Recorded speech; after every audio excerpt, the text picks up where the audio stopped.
I never thought I'd be the guy sitting in a parked car at 2 in the morning, staring at my own front door, wondering if my entire life was a lie. It's funny how fast your world can collapse. One day you're complaining about property taxes and the noise the dishwasher makes, and the next you're trying to remember how to breathe because the air has suddenly been sucked out of the room. My name is David, and until 6 months ago, I thought I had everything figured out. I had a decent job in mid-level corporate logistics, a house with a mortgage we could actually afford, in a quiet suburb just outside of Austin, and a wife I adored. Amanda and I met in college, married at 26, and built a comfortable, predictable life together. We had our routines, our Sunday morning coffee spot, our shared glances when someone said something stupid at a dinner party. We were a team, or so I thought. Then came Leo. Leo had been my best friend since our freshman year at Ohio State. He was the guy who could walk into a crowded room and leave with 5 new friends and a job offer. He was charismatic, effortlessly handsome, and perpetually disorganized. While I climbed the corporate ladder, Leo bounced from one startup to another, always on the verge of making it big, but always falling just short. I loved him like a brother. When he called me last winter, sounding completely defeated, telling me his latest venture had gone under and his landlord in Denver was evicting him, I didn't even hesitate. I looked at Amanda across the kitchen island, told her the situation, and she nodded immediately. We had a spare room, or rather a comfortable basement couch and a finished den that rarely got used. "We'll help him get back on his feet," we said. "It's what friends do." The first few weeks were actually great. It felt like a college reunion. Leo would have dinner ready when Amanda and I got home from work, or we'd open a bottle of wine and sit on the back patio, talking about old times until the stars came out. He was incredibly grateful, always cleaning up after himself, always offering to run errands. Amanda, who had initially been a little hesitant about losing our privacy, warmed up to him quickly. She laughed more when Leo was around. I was happy to see her happy. My job had been getting increasingly stressful, requiring me to spend long hours analyzing shipping data and dealing with supply chain nightmares. Coming home to a lively house felt like a relief. I felt like a good husband, a good friend, a successful man who could provide shelter for the people he cared about. But slowly, almost imperceptibly, the dynamic shifted. It started with small things. I'd come home from a 12-hour shift, exhausted and smelling like stale office coffee, and find them deep in conversation. They'd stop talking the moment I walked into the room, not guiltily, but like I was interrupting a private joke. I'd sit on the couch, and Amanda would be sitting just a little closer to Leo than she usually did to anyone else. When I spoke, she seemed distracted, her eyes darting back to Leo to see his reaction. I brushed it off. I told myself I was being paranoid, that I was just tired. Leo was my brother. Amanda was my rock. There was no way. Then, the late night started. I'm a morning person. I like to be in bed by 10 so I can hit the gym before work. Amanda had always been a night owl, but she used to just read or watch Netflix next to me.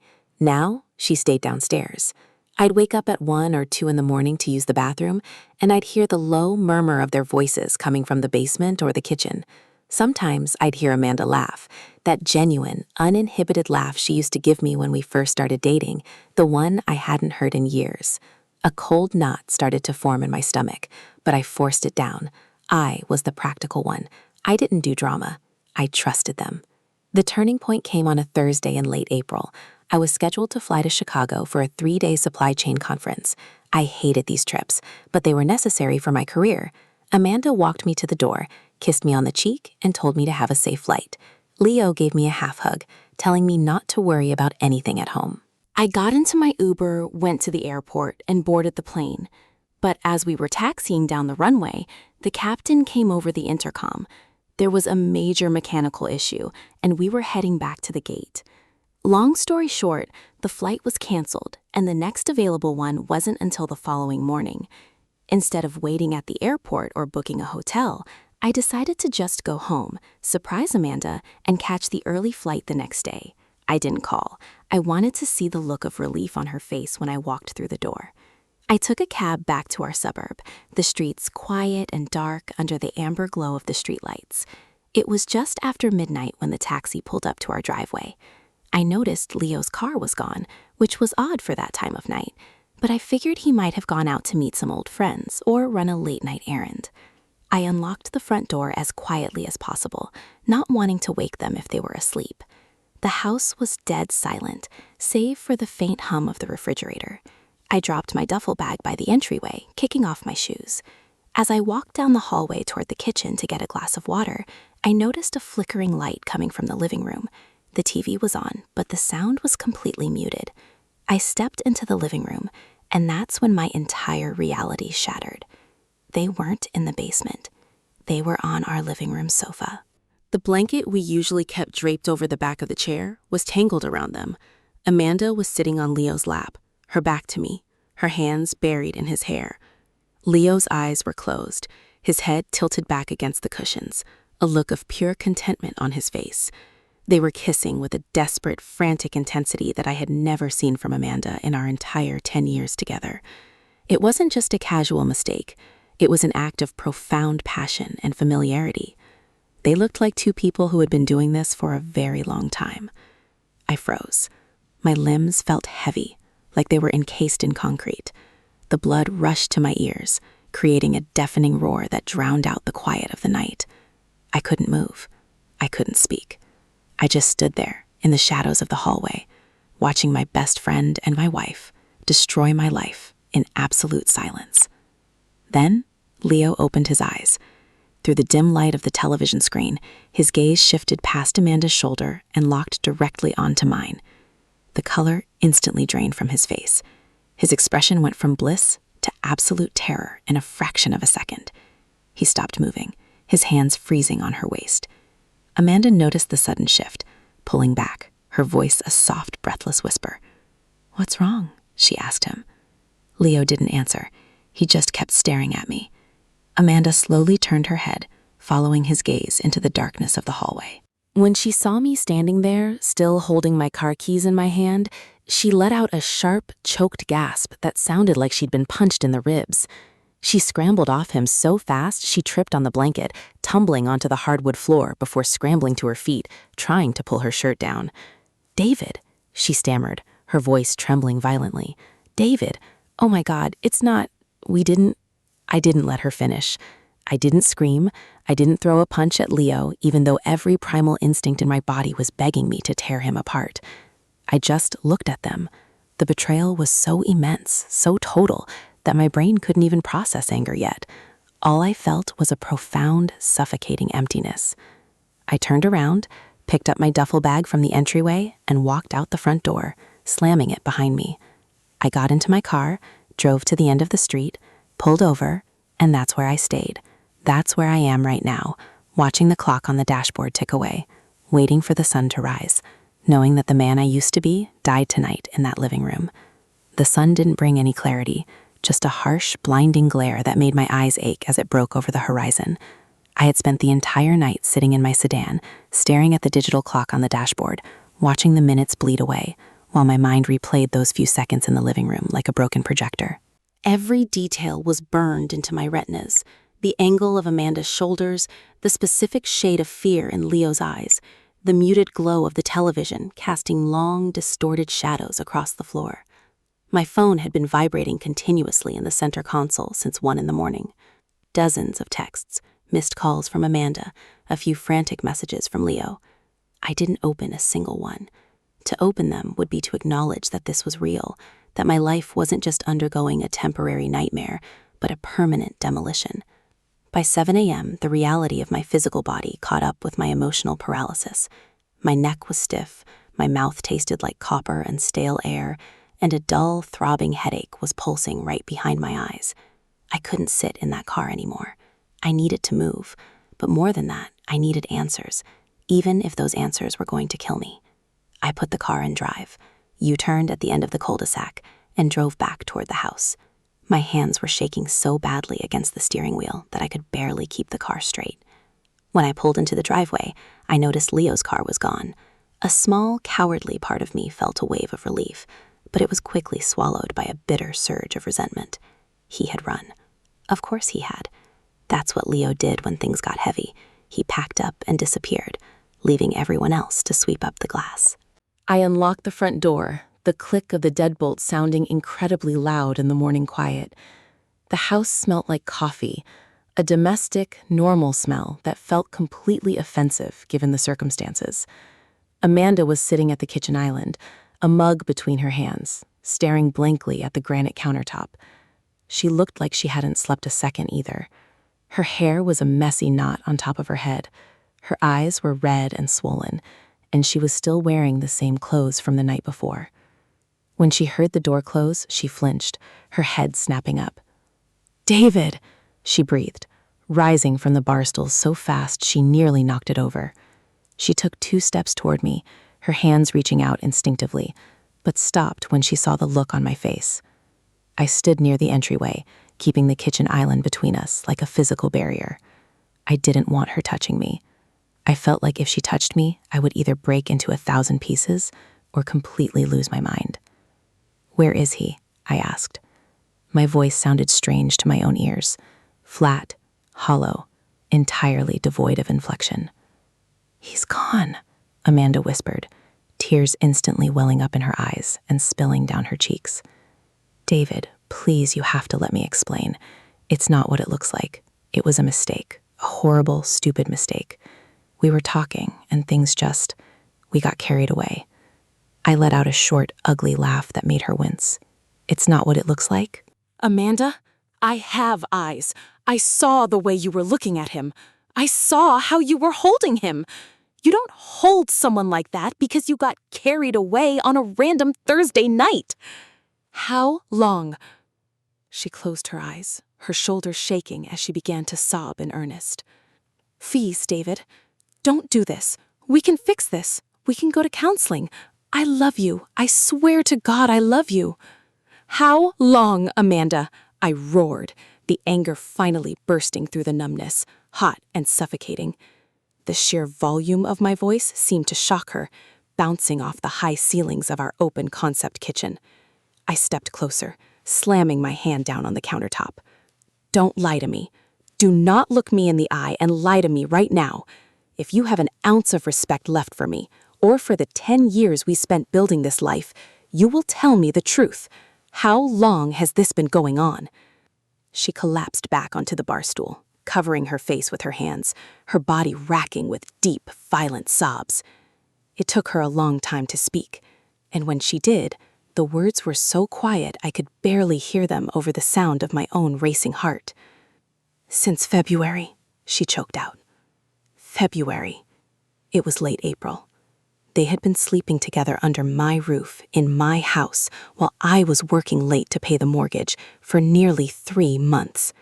Every time I came home exhausted and thanked Leo for cooking dinner, they had probably just finished erasing the scent of each other from our sheets.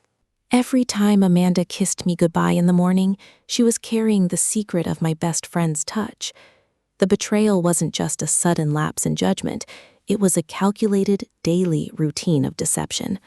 I felt a wave of intense nausea hit me, and I had to lean against the wall to keep from falling.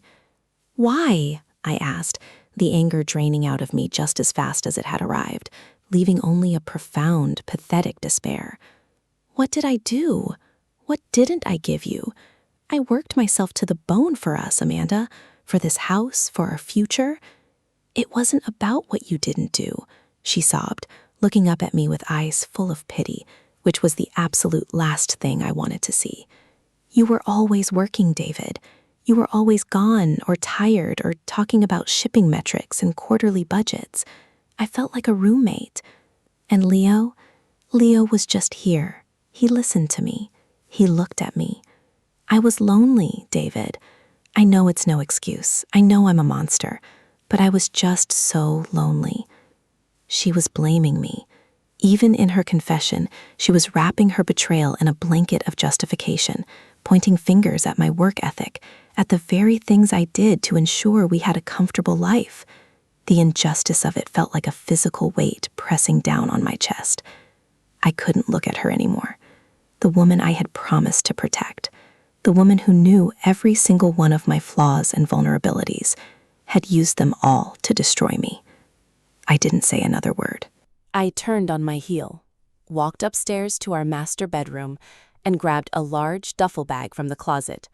I started throwing things into it at random: shirts, jeans, underwear, my toothbrush, my laptop charger. Amanda followed me up, standing in the doorway, begging, pleading, apologizing over and over until her voice was hoarse. She kept repeating that she would do whatever it takes, that she would cut Leo off completely, that she would change. I blocked her out. I focused entirely on the mechanical action of folding clothes, of packing my life into a nylon bag. When I walked back down the stairs, bag slung over my shoulder, she tried to block the front door. "David, please, don't leave. If you walk out that door, I don't know what I'll do." "Move, Amanda," I said, my voice dropping back down to that terrifying, dead tone. She looked at my face, saw the absolute finality written there, and slowly stepped aside. I walked out into the bright morning sun, threw my bag into the back seat of my car, and drove away from the only home I had known for the last 5 years. I didn't know where I was going, but I knew I couldn't stay there. I ended up at a cheap motel near the highway, the kind with stained carpets and a flickering neon sign outside the window. I checked in under my own name, paid in cash, and locked myself in the room. I spent the next 48 hours in a dark haze, staring at the ceiling, drinking cheap whiskey straight from the bottle, and letting the reality of my new existence sink in. I was a 32-year-old divorced man in training, homeless, betrayed by the two people I trusted most in this world. But as the alcohol wore off and the initial shock began to crystallize into something harder, something sharper, a new emotion started to take root in my chest. It wasn't sadness anymore. It was a cold, calculating rage. Amanda had ruined our marriage, and Leo had ruined a 15-year friendship. They had taken everything from me, and they expected me to just disappear into the night, to be the broken victim who quietly signs the divorce papers and moves into a sad apartment. On Sunday evening, my phone rang. It wasn't Amanda this time. It was an unknown number. I answered it, expecting a telemarketer, but instead, a voice I recognized immediately filled the earpiece. It was Richard Harrison, the senior vice president of my company and my direct boss. "David," Richard said, his tone unusually solemn, "I need you to come into the executive office first thing tomorrow morning. We have a situation, and given your position, you need to be the one to handle it." The drive to the corporate headquarters the next morning felt surreal. The sun was out, traffic on the interstate was moving at its usual sluggish pace, and people were sipping their morning coffees in their cars, completely oblivious to the fact that my world had turned to ash. I hadn't slept more than 3 hours in the past 4 days. My suit felt a little too big for me, my skin was pale, and I had used a generous amount of eye drops to clear the redness from my stare. I was operating entirely on adrenaline and a strange, hollow focus. When you lose everything, you realize you have nothing left to protect, and that gives you a dangerous kind of clarity. I took the elevator up to the executive suite on the 14th floor. The carpet was thicker up here, the lighting softer, the air smelling faintly of expensive wood polish and success. Richard's assistant looked up as I approached, her expression a mix of professional politeness and subtle pity. It made me wonder how much she knew, or if my misery was simply written all over my face. She buzzed me in immediately. Richard Harrison was sitting behind his massive mahogany desk, looking over a stack of documents. He was a man in his late 50s, with sharp silver hair, a meticulously tailored navy suit, and a reputation for being entirely ruthless but fiercely loyal to those who delivered results. I had delivered results for 5 years. He looked up, his eyes scanning my face, and he frowned slightly. "David, sit down," he said, gesturing to one of the leather armchairs opposite him. He didn't waste time with pleasantries. "You look like hell, son." I sat down, crossing my legs, trying to maintain the illusion of corporate composure. "It's been a rough weekend, Richard. What's the situation?" Richard leaned back in his chair, folding his hands over his stomach. He sighed, a heavy, irritated sound. "As you know, we've been expanding our logistics operations in the northern sector, looking for a third-party contractor to handle our regional warehousing and distribution. A few months ago, you recommended a boutique consulting firm to help us vet potential candidates. You brought in an independent contractor to oversee the initial integration process, a guy named Leo Vance. The moment his name left Richard's mouth, the air in my lungs froze. My heart hammered against my ribs like a trapped bird, but I kept my face entirely blank. I had completely forgotten. Months ago, back when Leo was desperate and complaining about his finances, I had thrown him a bone. I had used my leverage at the company to get him a lucrative freelance contract as an external logistics auditor. I had literally handed him the income that allowed him to get back on his feet, the very income he used while staying in my house and sleeping with my wife. The irony was so bitter it felt like acid in my throat. "Yes, I remember," I said, my voice tight. "Well," Richard continued, throwing a folder onto the desk between us, "we ran our quarterly compliance audit over the weekend. It turns out Mr. Vance has been doing more than just auditing. He's been taking kickbacks from one of the local shipping vendors we were vetting. Over $25,000 cleared into a shell account under his name in exchange for leaking our internal bidding metrics. It's corporate espionage, David. It's a breach of contract, it's illegal, and quite frankly, it makes this company look incredibly stupid. Since you were the one who vetted him and brought him in, this falls squarely on your desk." I looked at the folder on the desk. The cold rage that had been simmering in my chest since Sunday night suddenly sparked into a brilliant, blinding flame. Leo hadn't just betrayed me in my personal life. He had brought his filth into my professional world, risking my career, my reputation, and my standing at the company I had sacrificed everything for. He had bitten the hand that fed him twice, without a single shred of remorse. Richard leaned forward, resting his elbows on the desk, his eyes drilling into mine. Normally, I would have HR and legal handle this. We'd fire him immediately, sue him for breach of contract, and hand the file over to the authorities. But because of your impeccable track record, I wanted to give you the chance to clean up your own yard. I want him gone, David. I want him dismantled. But I need to know, did you have any idea this was happening? I looked Richard dead in the eye. "No," I said, my voice steady, carrying a weight that seemed to surprise him. "I had no idea, but I will take care of it." "Good," Richard said, nodding slowly. "The termination paperwork is already drawn up. His contract is voided. You can have security escort him out of the building by noon." I stared at the folder, a dark, terrifying thought beginning to take root in my mind. Firing Leo was too easy. Escorting him out of the building with security was a temporary embarrassment, a minor inconvenience for a guy who had spent his entire life bouncing from one disaster to another. He would just pack his bags, leave Austin, and find another mark to exploit. He would get away with it. He would leave me with a ruined marriage, a broken heart, and a tarnished reputation, while he walked away completely free. "No," I said quietly. Richard paused, his eyebrows knitting together.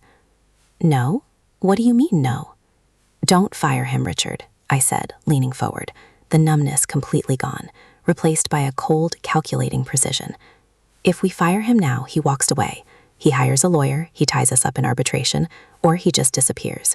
$25,000 is small potatoes compared to the damages he could cause if he leaks the rest of our proprietary logistics data out of spite." Richard narrowed his eyes, studying me. "What are you suggesting, David?" "We don't terminate his contract," I said, my voice dropping to a dangerous whisper. "We leverage the compliance report. We tell him we know exactly what he did. We threaten him with federal prosecution, a ruined career, and a prison sentence that will ensure he never sees the light of day. And then we offer him a choice. We rewrite his contract. We bring him in-house, full-time, but under strict, absolute supervision. We strip him of his autonomy. We make him an analyst in my department. He reports directly to me every single day for the next 2 years, at a fraction of his original pay, until he works off every single cent he stole from this company." Richard stared at me, a slow, grim smile spreading across his face. "You want to keep him on a leash." "I want him under my thumb," I corrected, my chest tightening with a dark, vengeful satisfaction.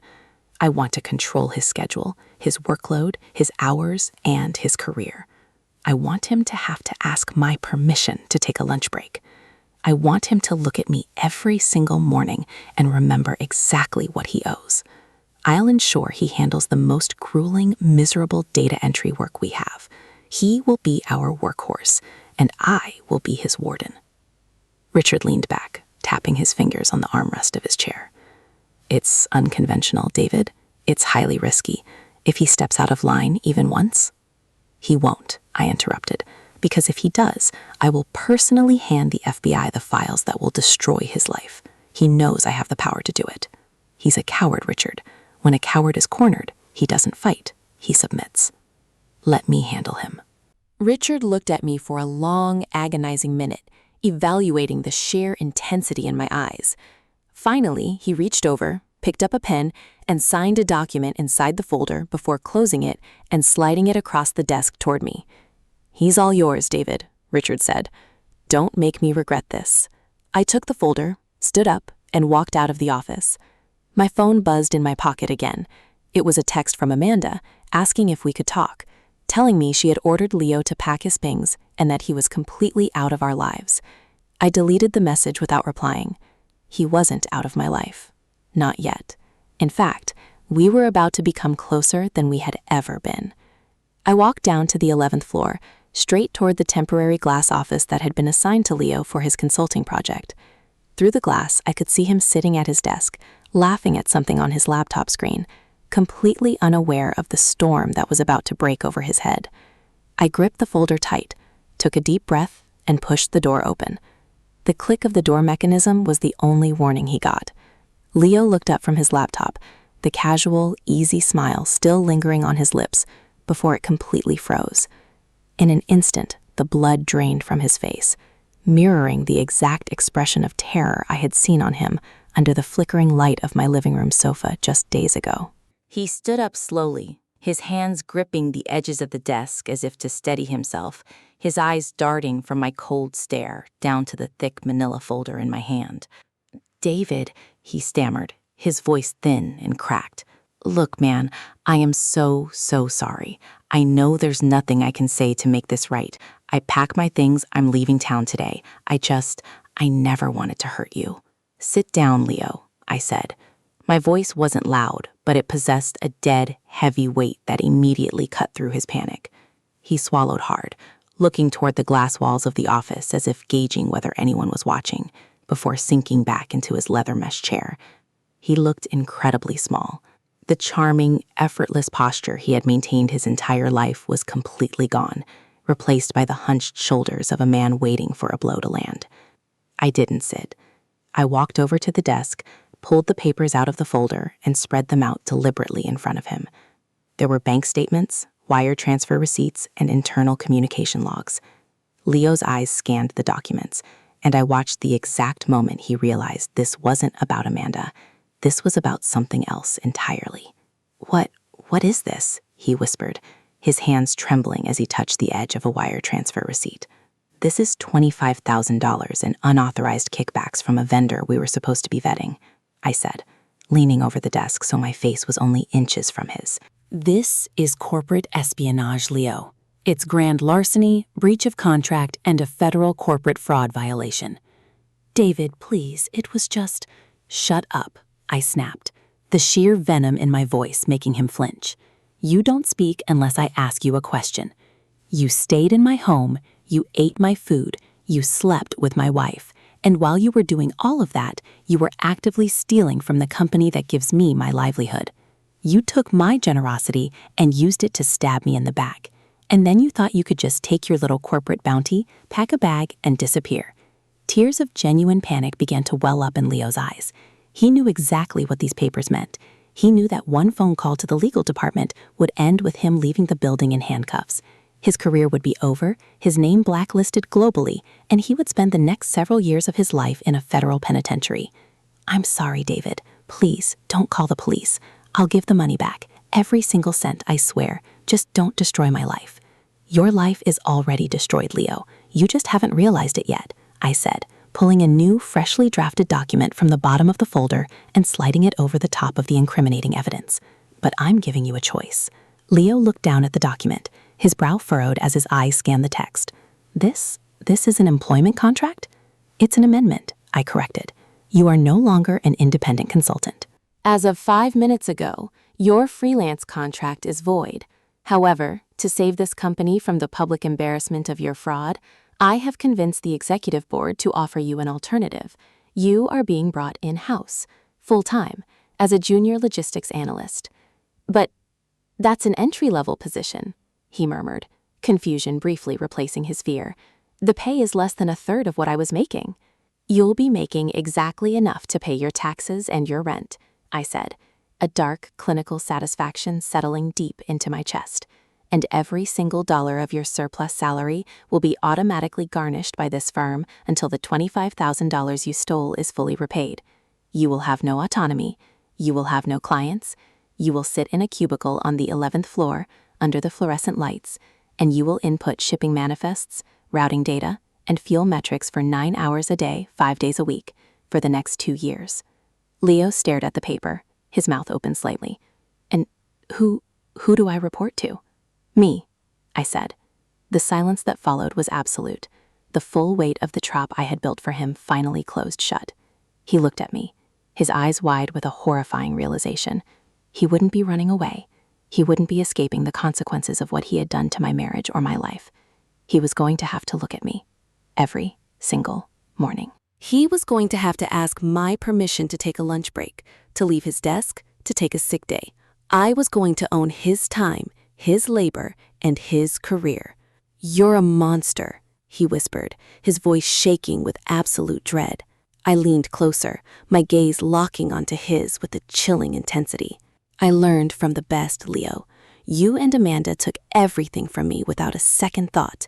You built a life of deception right under my nose. Now you're going to live in the reality you created. If you sign that paper, you stay out of prison, you work off your debt, and you do exactly what I tell you to do, when I tell you to do it. If you refuse, or if you walk out of this building, I call the authorities before you even reach the elevator. Sign the paper." His hand shook so violently he could barely hold the pen, but he signed it. He didn't have a choice, and we both knew it. I picked up the documents, neatly tapping them against the desk to align the edges, and slipped them back into the folder. "Your new cubicle is number 412, I said, turning toward the door.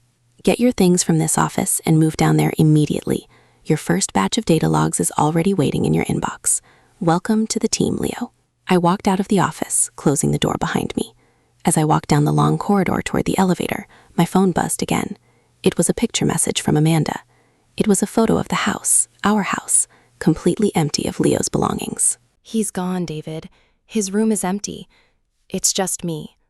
Please come home so we can fix this." I stared at the screen for a long moment, standing in the middle of the bustling corporate hallway. A few days ago, this message would have made me break down. It would have filled me with a desperate, agonizing hope. But now, looking at the empty room in the photograph, I felt absolutely nothing. The sorrow had been completely burned away, leaving behind a cold, unyielding foundation of control. Amanda thought she had solved the problem by throwing him out. She thought that by removing the temptation, we could somehow patch up the shattered pieces of our vows and pretend the last 3 months never happened. She didn't understand that the damage was systemic. The man she had married, the soft, trusting, hard-working guy who put everyone else's happiness above his own, was gone. I locked my phone and slid it back into my pocket without replying. I wasn't going home tonight. I was going back to my motel room to review the regional shipping data for the upcoming quarter. I had a department to run, and I had a new employee whose performance required my absolute, undivided supervision. Amanda was waiting in an empty house, begging for a ghost to return. And downstairs, on the 11th floor, the man who had ruined my life was sitting in a gray cubicle, staring at a screen, waiting for my next command. They had broken my world, but as I stepped into the elevator and watched the door slide shut, I realized something fundamental. I wasn't the victim anymore. I was the architect.